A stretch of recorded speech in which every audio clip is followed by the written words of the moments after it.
मोहनपुर नाम के इस गांव में रात के 12 बज रहे थे। बारिश का मौसम था। गांव वाले घोड़े बेचकर सो रहे थे। तभी सरला को लेबर पेन होना शुरू हो गया। आह, आह, लगता है बच्चा बाहर आने वाला है। आह। सरला का पति मोहन उसे शांत करने लगा।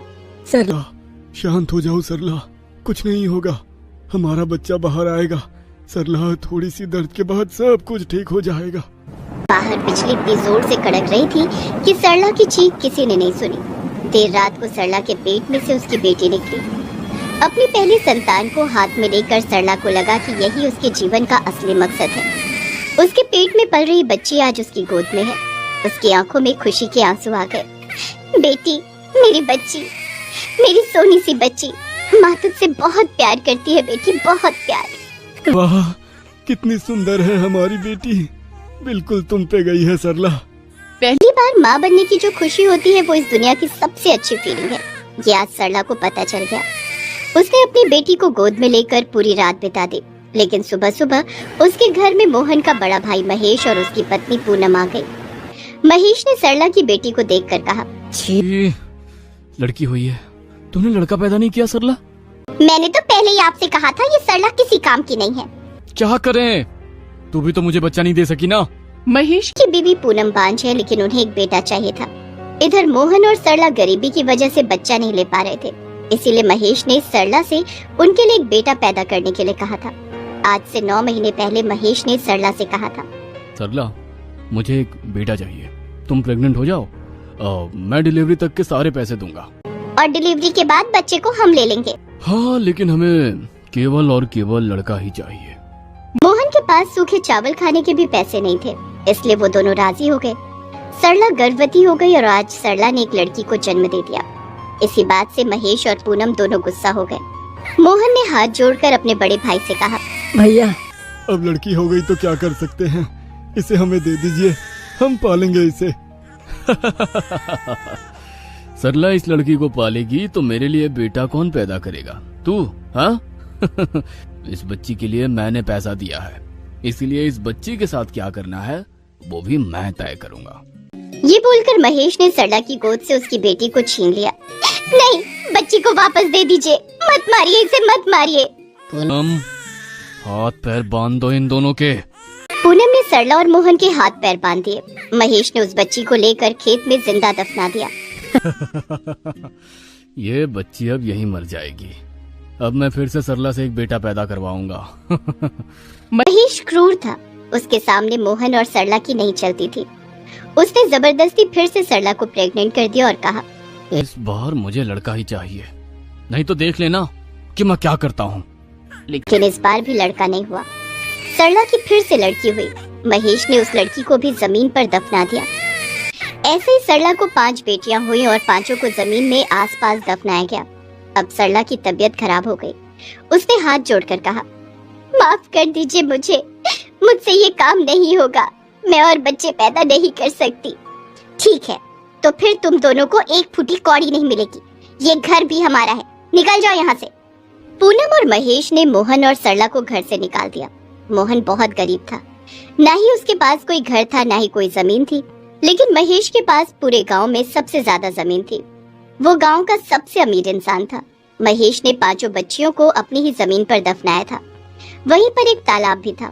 मोहन और सरला उसी तालाब के पास जाकर बैठ गए। मैंने कभी नहीं सोचा था कि मेरा खुद का भाई मेरे साथ ऐसा करेगा।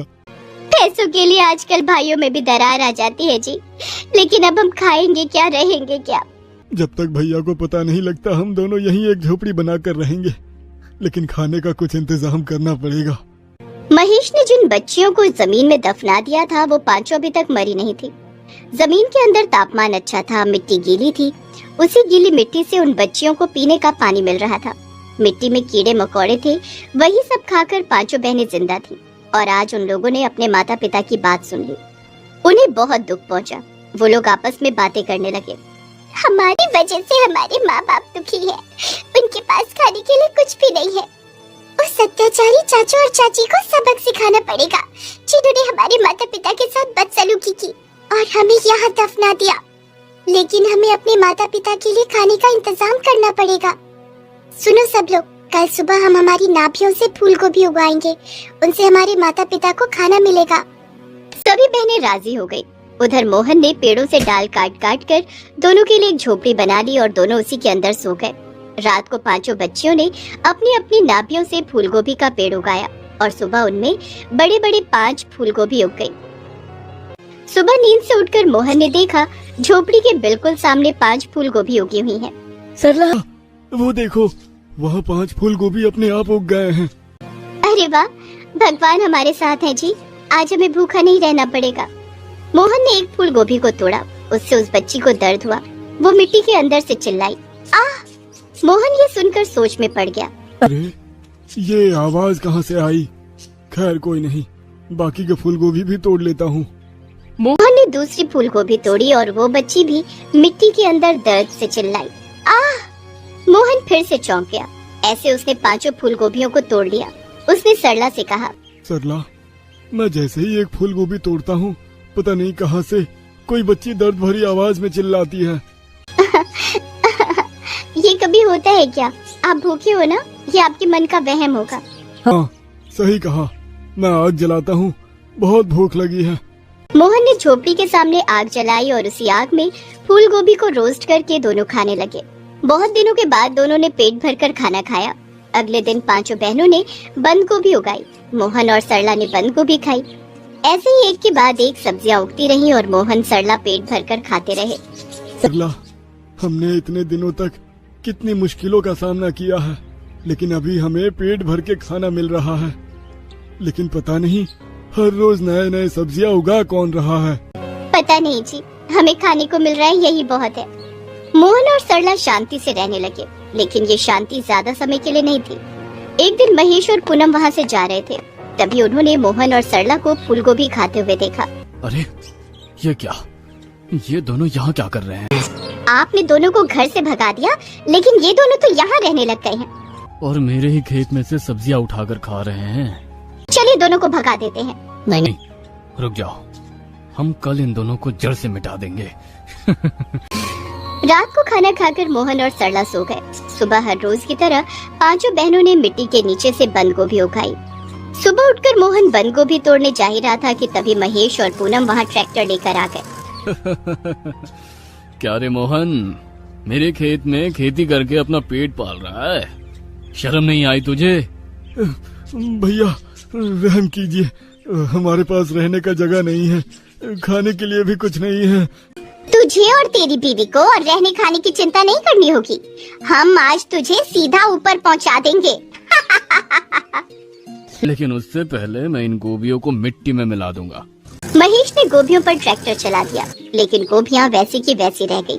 महेश परेशान हो गया। उसने खेत में आग लगा दी, लेकिन उससे भी गोभियां नहीं मरी।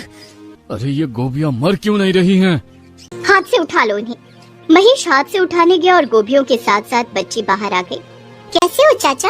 मुझे पहचान रहे हो ना? ये क्या है? डर के मारे महेश दूर हट गया। पूनम भी डर गई। सभी के शरीर पर एक एक बंद गोभी हो रखी थी। कौन हो तुम लोग? कौन हो? हम आपकी भतीजियाँ हैं, जिन्हें आप दोनों ने यहाँ दफना दिया था। नहीं, ये नहीं हो सकता। नहीं। 5 बेटियों ने अपनी सब्जियां उगाने वाली क्षमता से चारों तरफ सब्जियां उगानी शुरू कर दी। चारों ओर पेड़ों के दलदल बन गए और उन दलदलों में महेश और पूनम फंस गए और वो दोनों मिट्टी के नीचे दफन हो गए। मोहन और सरला को उन दोनों से मुक्ति मिल गई। माँ पापा, हम जिंदा हैं। हम 5 आप ही की बेटियाँ हैं। बेटी, मेरी बच्ची, मेरी बेटी। उसे सब कुछ मिल गया, घर, जमीन और 5 बेटियाँ। इसके बाद वो सभी एक साथ रहने लगे। 5 बेटियाँ सब्जियां उगाने लगी। उन्हें कभी किसी भी चीज की कमी नहीं हुई। वो लोग खुशी से जीवन बिताने लगे।